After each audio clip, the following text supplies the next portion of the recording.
Hello friends, welcome again on my channel. दोस्तों, आज के इस वीडियो में हम ऑब्जेक्ट ओरिएंटेड प्रोग्रामिंग के एक बहुत ही इंपॉर्टेंट टॉपिक के बारे में डिस्कस करेंगे, विच इज इनहेरिटेंस। तो फ्रेंड्स, इनहेरिटेंस क्या होता है? इनहेरिटेंस की हमारी एक रियल लाइफ एग्जांपल है कि जैसे किसी चाइल्ड में उसके पेरेंट्स के कुछ प्रॉपर्टीज आती हैं तो उसको हम क्या बोलते हैं? इनहेरिटेंस। ठीक है जी। जैसे लेट सपोज कि अगर कोई किसी नए बच्चे का बर्थ हो तो जैसे लोग बोलते हैं ना, अरे इसकी आंखें तो बिल्कुल इसकी माँ जैसी हैं, तो वो क्या है? वो एक इनहेरिटेंस की एग्जांपल है कि बच्चे में उसकी माँ की कुछ प्रॉपर्टीज आ गई हैं जब उसने बर्थ लिया है। ठीक है जी। तो उसको हम क्या बोलते हैं? इनहेरिटेंस। तो बेसिकली इनहेरिटेंस में क्या होता है, जो इसका प्रोग्रामिंग कॉन्सेप्ट है वो मैं आपको बता देता हूँ। ये तो मैंने आपको रियल लाइफ एग्जांपल दिया है इनहेरिटेंस की, कि एक ये एग्जांपल हो सकती है इनहेरिटेंस की। ठीक है जी। अब मैं इसको आपको बताता हूँ कि प्रोग्रामिंग में इनहेरिटेंस का कैसे यूज आता है। तो लेट्स सपोज मैं क्या करता हूँ, सबसे पहले अपने यहाँ पे कर्सर को चेंज कर लेता हूँ। तो इनहेरिटेंस में क्या होता है, सबसे पहले तो हमारे पास एक बेस क्लास होती है। लेट्स से ये हमारे पास एक बेस क्लास है। ठीक है जी। तो इस बेस क्लास में ये बेस क्लास है और इस बेस क्लास में कुछ इसके डेटा मेंबर्स हैं, मतलब कि वेरिएबल्स। ठीक है, जिनमें डेटा हम स्टोर करते हैं। वेरिएबल्स को हम क्या बोलते हैं? Data members. ठीक है जी। और इस क्लास में क्या है? इसके कुछ मेथड्स हैं, यानी कि फंक्शंस हैं। Let's say F1। ठीक है जी। F1, let's say F2। तो इस क्लास में क्या है? कुछ डेटा मेंबर्स हैं और इस क्लास के कुछ फंक्शंस हैं। अब लेट्स से इस क्लास की एक चाइल्ड क्लास है। चाइल्ड क्लास का मतलब कि एक क्लास जो इस क्लास को इनहेरिट कर रही है। ठीक है जी। इसको हम बोलते हैं चाइल्ड क्लास। जो क्लास इनहेरिट हो रही है उसको हम बोलते हैं बेस क्लास, और जो क्लास इनहेरिट कर रही है बेस क्लास को उसको हम बोलते हैं चाइल्ड क्लास। तो यहाँ पे क्या होगा, इस जो हमारी चाइल्ड क्लास है इसके कुछ अपने डेटा मेंबर्स होंगे। लेट्स से इस क्लास के कुछ अपने डेटा मेंबर्स हैं और इस क्लास के कुछ अपने मेथड्स हैं। ठीक है। लेट्स से F3, इसका लेट्स से एक अपना फंक्शन है F3। तो ये जो चाइल्ड क्लास है ये बेस क्लास को क्या कर रही है? इनहेरिट कर रही है। तो अगर ये class child class base class को इनहेरिट करेगी तो जो बेस क्लास के डेटा मेंबर्स और जो मेंबर फंक्शंस हैं वो इस क्लास में भी आ जाएंगे। तो इसका मतलब कि जो ये वाले डेटा मेंबर्स हैं, ठीक है, ये इस क्लास में भी आ जाएंगे, ये तीनों। ठीक है जी। तो ये जो डेटा मेंबर्स हैं इस क्लास में भी आ जाएंगे और जो ये मेंबर फंक्शंस हैं F1 और F2 ये भी इस क्लास में आ जाएंगे। तो इसको हम बोलते हैं सिंपल इनहेरिटेंस। ठीक है जी। ये है सिंपल इनहेरिटेंस, जिसमें एक बेस क्लास होती है और एक ही चाइल्ड क्लास होती है। इसको हम बोलते हैं सिंपल इनहेरिटेंस। ये सबसे बेस एग्जांपल है सिंपल इनहेरिटेंस की। ठीक है जी।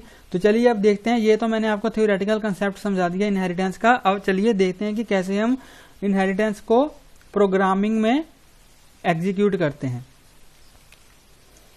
तो फ्रेंड्स, ये हमने एक फाइल क्रिएट की है सिंपल इनहेरिटेंस के नाम से। तो अब इसमें हम देखेंगे कि कैसे हम प्रोग्रामिंग के थ्रू इनहेरिटेंस को यूज करते हैं। तो यहाँ पे हम सबसे पहले क्या करेंगे, एक बेस क्लास बनाएंगे। तो यहाँ पे मैं लिखूंगा क्लास बेस। ठीक है जी, क्लास बेस। और इस क्लास में कुछ डेटा मेंबर्स होंगे और कुछ मेंबर फंक्शन होंगे। तो लेट्स से जो डेटा मेंबर्स हैं यहाँ पे मैं लेट्स से ले रहा हूँ A10, A is equal to 10 and B is equal to 20। ठीक है, ये दो मैंने डेटा मेंबर्स ले लिए। अब इसमें मैं क्या करूंगा, इसमें मैं एक मेथड क्रिएट करूंगा डेफ शो। ठीक है ये डेफ शो। और इसमें मेथड में मैंने आपको बताया था हमें कीवर्ड पास करना पड़ता है, आर्ग्यूमेंट पास करना पड़ता है। या तो आप सेल्फ कर सकते हो या फिर आप इसकी जगह कोई और भी कर सकते हो, लेकिन जनरली हम क्या करते हैं, सेल्फ ही यहाँ पे पास करते हैं एज एन आर्ग्यूमेंट। ठीक है जी। अगर हम क्लास के अंदर कोई भी मेथड डिफाइन कर रहे हैं क्लास के अंदर तो हमें एक आर्ग्यूमेंट इसमें पास करना ही पड़ता है। ठीक है जी। तो यहाँ पे मैं लिखूंगा, अब मैं सिंपल इनको प्रिंट करवाऊंगा। यहाँ पे मैं लिखूंगा प्रिंट सेल्फ डॉट ए। ठीक है जी। और यहाँ पे कर दूंगा सेल्फ डॉट बी, मतलब कि जो हमारा शो मेथड है ये क्या कर रहा है, ए और बी को सिंपल प्रिंट करवा रहा है। यहाँ पे मैं लिखूंगा सेल्फ डॉट बी। ठीक है जी। तो ये हमने एक बेस क्लास क्रिएट किया जिसमें हमने दो डेटा मेंबर्स लिए हैं और एक मेथड लिया है जो ए और बी को प्रिंट करवा रहा है। अब हम क्या करेंगे, एक और क्लास लेंगे, क्लास डिराइव, यहाँ पे लिखूंगा क्लास डिराइव, जो क्या कर रही है, बेस क्लास को इनहेरिट कर रही है। अब ये सिंटैक्स क्या है इनहेरिटेंस का, कि एक क्लास दूसरी क्लास को इनहेरिट कैसे करेगी, सिंपल हमें ऐसे लिखना है। ठीक है जी, सबसे पहले क्लास का नेम लिखना है जो हमारी डिराइव क्लास है, उसके बाद पैरेंथेसिस लगानी है और पैरेंथेसिस क्लास में उस क्लास का नेम लिखना है जिसको इनहेरिट करना है, मतलब कि बेस क्लास को। ये डिराइव क्लास है, ये बेस क्लास को इनहेरिट कर रही है, इसलिए पैरेंथेसिस के अंदर बेस क्लास का नेम पास कर देना है कि जो हमारी डिराइव क्लास है वो बेस क्लास को इनहेरिट कर रही है। ठीक है जी, अब लेट्स से अगर मैं एक काम करूं, मैं आपको बताता हूं, मैं एक काम करता हूं, इसमें सिंपल पास मैं अभी कर रहा हूं इसको, मतलब कि हमारी इस क्लास में कुछ भी नहीं है, सिंपल हम इसको पास के, अगर मैं इसको पास ना लिखूं तो ये क्या करेगा, हमें एरर थ्रो करेगा। तो इसलिए हमें यहाँ पे पास करना जरूरी है कि अभी तक हमारी इस क्लास में जो डिराइव क्लास है इसमें ना तो इसका खुद का कोई डेटा मेंबर है और ना ही मेंबर फंक्शन है। मैं आपको अभी बता रहा हूँ कि कैसे इनहेरिटेंस वर्क करता है।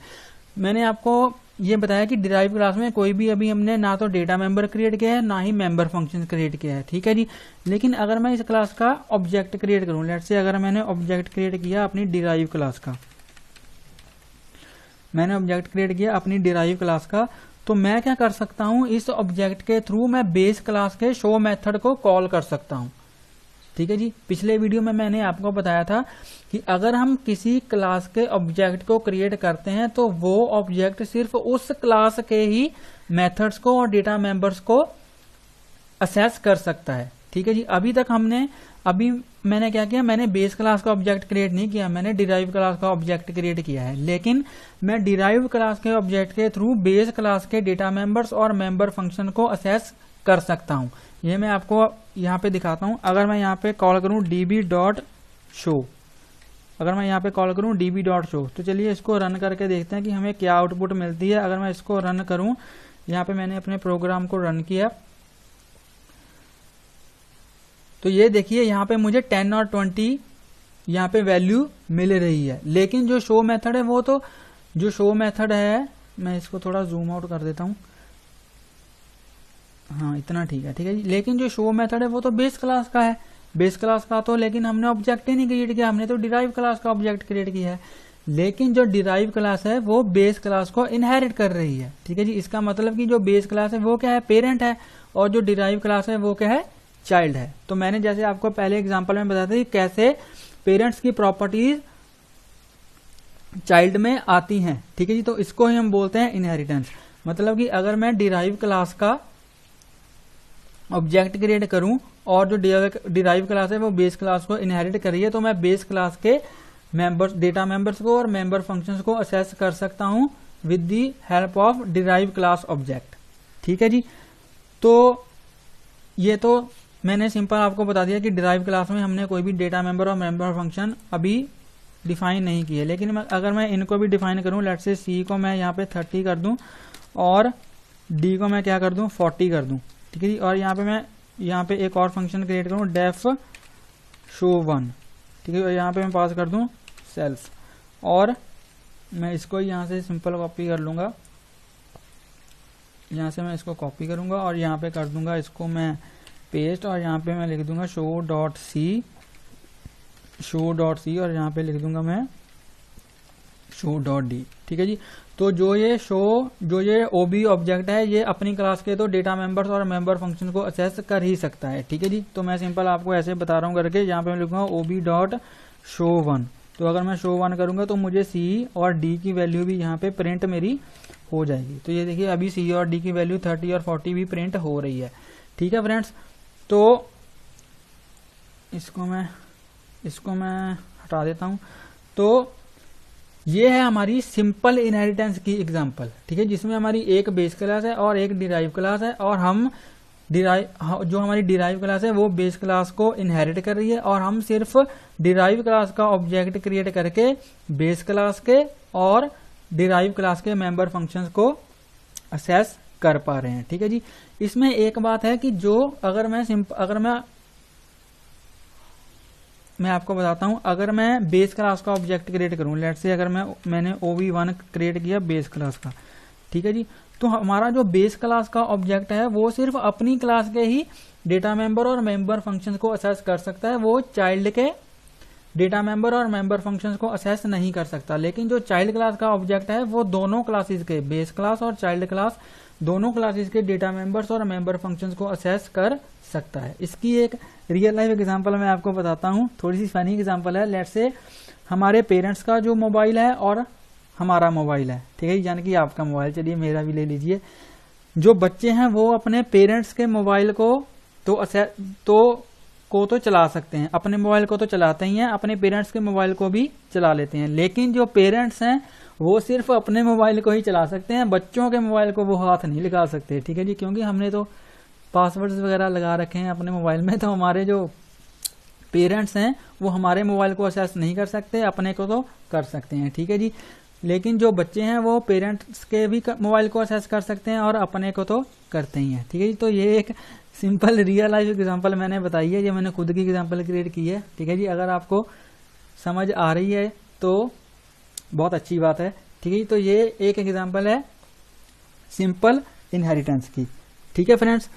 तो इसमें मैंने कोशिश किया कि मैं बहुत बेसिक रखूं, इसको ज़्यादा डिटेल में ना जाऊं, और मैंने कोशिश किया मैं सभी कॉन्सेप्ट्स को बिल्कुल ही सिंपल लैंग्वेज में कवर कर पाऊं। तो फ्रेंड्स चलिए अभी इसी फनी एग्जांपल को यहाँ पे इम्प्लीमेंट करके देते हैं। लेट्स से यहाँ पे मैंने बेस क्लास का ऑब्जेक्ट क्रिएट किया है OB1। तो जो बेस क्लास का ऑब्जेक्ट है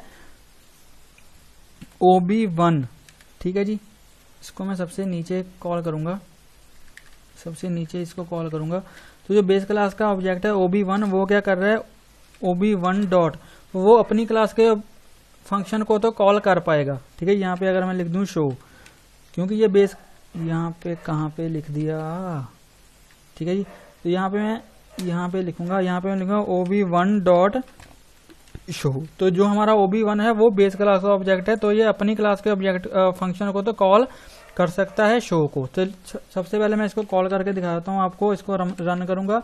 तो ये देखिए हमें ये तो ऊपर का ही हमें शो हो रहा है, ठीक है। ये OB डॉट शो, ये 1020 उसका शो हो रहा है, और OB डॉट शो 1 ये 3040 उसका शो हो रहा है, और यहाँ पे मैंने लिखा है OB1 डॉट शो। तो ये देखिए OB1 डॉट शो फिर से 1020 मुझे दिख रहा है, क्योंकि शो मेथड में मैंने A और B को यहाँ पे शो करवाया। लेकिन अगर मैं OB1 से ही शो 1 को कॉल करूं तो ये हमें एरर देगा। अगर मैं यहाँ पे लिखूं OB1, यहाँ पे मैं लिखूं OB1 डॉट शो 2, ठीक है, तो ये हमें अब एरर देगा। एरर क्या देगा हमें, चलिए इसको रन करके देते हैं। ये देखिए ये बोल रहा है base object has no attribute show 2, ठीक है। इसका मतलब कि जो बेस क्लास का ऑब्जेक्ट है OB1 वो शो 2 को कॉल नहीं कर सकता, क्योंकि बेस क्लास में तो शो 2 है ही नहीं। तो बेस क्लास का शो 1, तो बेस क्लास का जो ऑब्जेक्ट है वो शो 1 को तो कॉल ही नहीं कर पाएगा। शो 2 यहाँ पे मैंने लिख दिया, लेकिन फंक्शन है हमारा शो 1, तो ये शो 1 को भी नहीं कर पाएगा, ये हमें सेम ही एरर देगा। ये देखिए base object has no attribute show 1, ठीक है, तो क्योंकि शो 1 तो हमारा डिराइव क्लास का मेथड है। लेकिन हम क्या कर रहे हैं, बेस क्लास का ऑब्जेक्ट क्रिएट करके बेस क्लास के ऑब्जेक्ट के थ्रू शो 1 को कॉल कर रहे हैं, तो ये कॉल नहीं कर पाएगा, ठीक है जी। लेकिन जो चाइल्ड क्लास का ऑब्जेक्ट है वो बेस क्लास के फंक्शन को कॉल कर पा रहा है, क्योंकि ये क्या कर रहा है, बेस क्लास को इनहेरिट कर रहा है, इसलिए ये उसको उनके फंक्शंस को कॉल कर पा रहा है, ठीक है फ्रेंड्स। तो ये थी सिंपल सी एक एग्जांपल सिंपल इनहेरिटेंस की। तो आई होप आपको ये वीडियो अच्छा लगा होगा। अगर आपको ये वीडियो अच्छा लगा हो तो प्लीज इस वीडियो को लाइक करें, शेयर करें और मेरे यूट्यूब चैनल को सब्सक्राइब करें। और अगर आपको कोई भी डाउट हो तो आप मुझे कमेंट सेक्शन में पूछ सकते हो। और अगर आपने अभी तक मेरी पाइथन की प्लेलिस्ट की, पाइथन के ट्यूटोरियल्स की प्लेलिस्ट को चेक नहीं किया है तो प्लीज मेरी पाइथन के ट्यूटोरियल की प्लेलिस्ट को चेक करें। इसमें मैंने पाइथन के ऑलरेडी बहुत सारे टॉपिक्स कवर करके रखे हैं। तो मिलते हैं एक नई वीडियो में एक नए टॉपिक के साथ। तब तक के लिए हंसते रहिए, मुस्कुराते रहिए, सीखते रहिए और सिखाते रहिए। Thank you for watching.